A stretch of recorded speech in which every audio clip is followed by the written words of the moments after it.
Hindi, mag-iiwan talaga si Iya dito ng salamin. Guys, dito natin nilalagay sa gitna ng kambal ahon. Lang.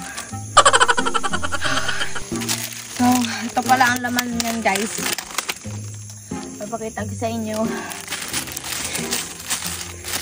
Pinlastic natin syempre para hindi mabasa. Isa guys, meron tayo ditong sorry mahina lang, Hustler Mind. And meron tayo ditong top bow shades. Pakita mo. Shades. Bubulol na ako guys, groggy na ako eh. Yan. So dito natin siya ilalagay. Yan.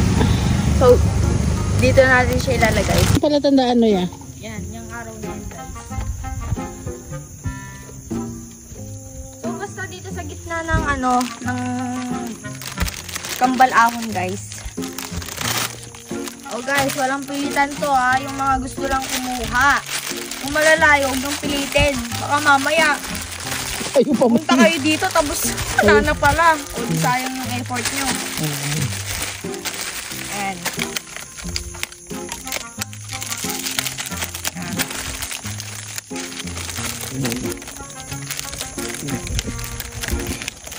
Ito guys. Wow, pwede din. Yan guys, dyan ko lalagay. Ito lang siya. May ganyan yung ano. Hindi, isa lang to eh. Ay, isa lang ba to? Ito. Tapos, ayun, nag-iisa lang pala siya dito guys. Tapos yan, ayun na yung uli. Yan, ito yung ito yung unang ahon. Yan yung pangalawang ahon. So, nandito siya sa gitna guys ng kambal ahon. Yan. Diyan siya oh. Yan. Yan o, kita nyo agad yung kapbo. Yan. Para madaling, di ba?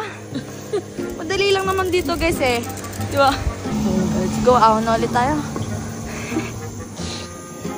Login na ako guys. Ayun na, tignan yung ganda doon, no? Sea of clouds. Hindi ako nagpahinga dito ha. Pamilagay ko lang talaga yung ipapamigay natin. Hindi ako nagpahinga. Tandahan lang.